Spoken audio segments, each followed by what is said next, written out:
Living abroad. Let's talk about it. So I've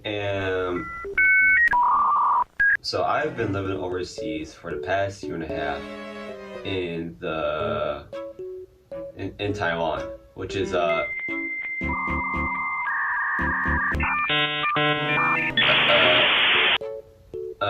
an area that is in East Asia. So, with all the questions that I've been running through my head, I've been wanting to make a video about this for a while now, about living abroad. So, this is usually what happens when people live abroad.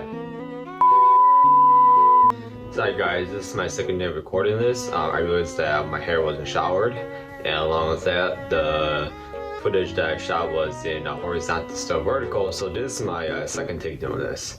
So, I've been living in Taiwan for the past year and a half, and so far, I've been enjoying it. I made lots of friends here. I've had some modeling opportunities as well. So, what's not to love about this? So, here's the thing. I've seen lots of TikToks and a lot of posts on Reddit about people who are wanting to live abroad. And my take on this is someone who's traveled around growing up and also interacted with a lot of people from all walks of life and that kind of thing, is that traveling abroad is one thing, but living abroad is not for everyone. Why do you think that? Well, I'll explain why.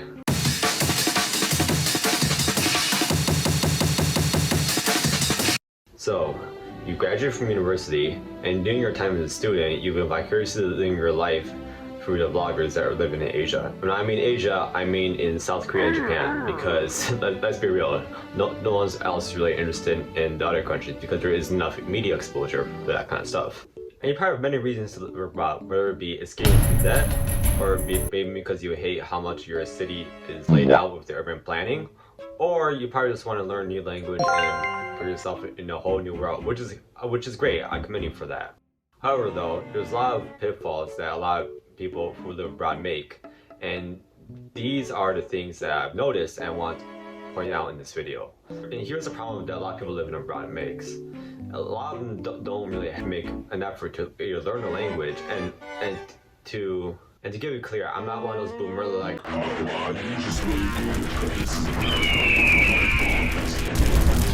I don't mean it like that. I mean in a way where it's like, if you're gonna live abroad, like it's really important to learn the local language.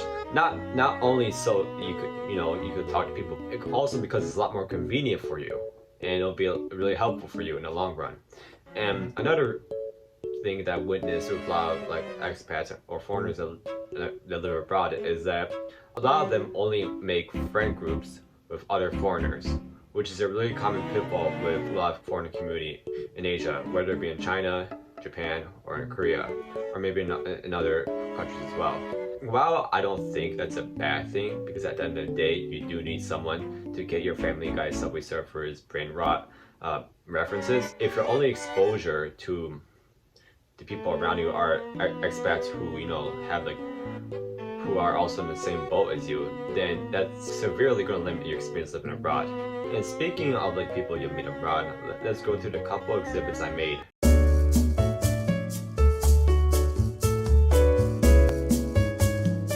Let's look at Exhibit A. Alright, so this is the guy that you'll meet. So Exhibit A is the guy you'll meet pretty soon into maybe your first month of living abroad. You probably have the same sense of humor, you probably have the same taste, you probably have the same vibe as well. And you guys get along really well, which is great. But what's the catch? Person A is going to leave in less than a year. Yeah. So one thing that's a problem with living abroad is that you attend so many parties. When I mean parties, I don't mean birthday parties, I mean goodbye parties. I mean like this guy is either going to a new country if you're a digital nomad because you like to get a new visa every couple of weeks to escape from demons, or maybe because you found other opportunities abroad, or that they're homesick. The thing is with being friends with people who are only foreigners is that you're going to attend a lot of these goodbye parties. And trust me, that shit gets really exhausting after a while. I've known people who went to like a local university here to study Chinese, and whenever I hang out with them, there's always like a goodbye party every couple weeks because someone's like leaving the country, and it gets old really quick. All right, then let's look at Exhibit B.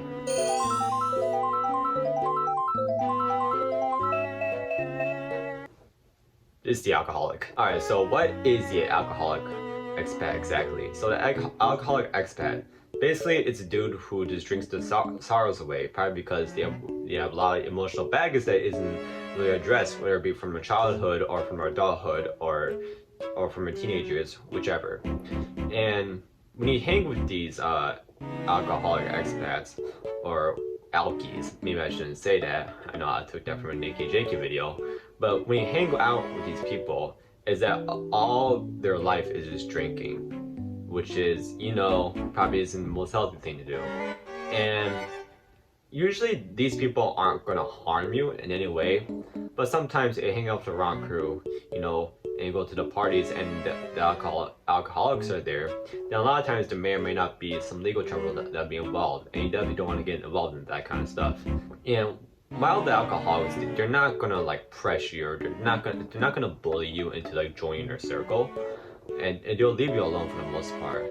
But it's really important to know like which people that you associate yourself with, because all too common I see people who just become friends, not even the alcoholic society, just because they share the same accent. And like, while that isn't like a bad thing, it's like the only reason you guys are hanging out is because you guys are from the same country. Like there's no like other like interests that you guys really have. And usually in Asia, the alcoholic expats that you'll meet abroad usually, and I know this is a stereotype and I don't want to go into it back too much, but you probably been teaching English way too long than you should have. You never actually got any other skill besides teaching English. So now they're probably doing it for like maybe like a decade or like however long it is, and because of that they kind of dug themselves into a hole where they've been in this game for like a while, and they probably just like hate their jobs. But because like when you first start English teaching, the money is so easy, and the job isn't relatively that hard compared to other jobs, and there isn't a high skilling as well. A lot of people get roped up into this expat lifestyle where you just teach English and then you make a good amount of money, and then all you do is like party and drink or run away from your demons. And pretty soon, before you know it, you'll be like 35, 40 plus years old and hitting up who you are and the kids that you look at so much that you want to smack them. And then all your activities just consist of going to a local bar that you go to and just complaining. In Asia, you'll meet a lot of those dudes. And they probably also have some weird messed up takes on politics, and you probably don't want to be around a 10 feet radius of them. So be careful of sticking around those types of people.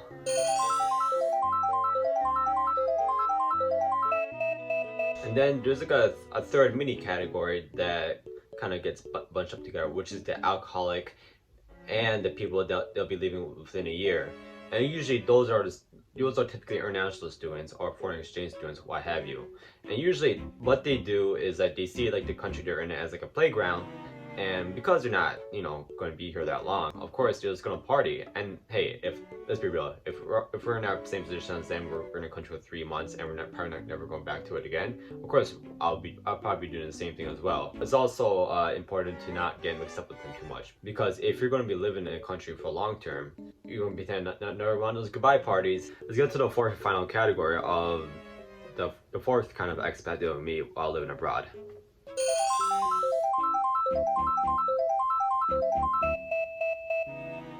The sage. Now, the sage is the old timer that's been in the country for maybe about 10 years, 20 years, that kind of thing.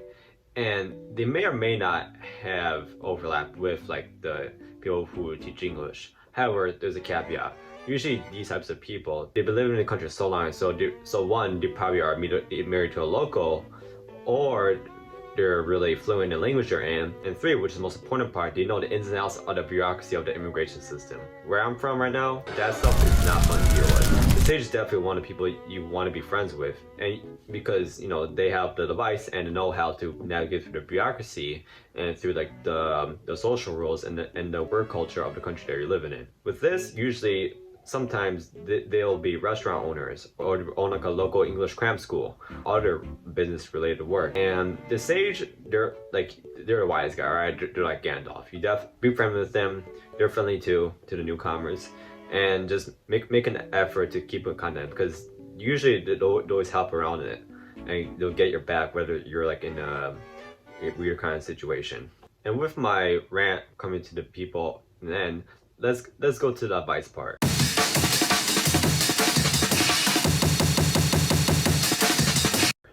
So, how would you succeed living abroad?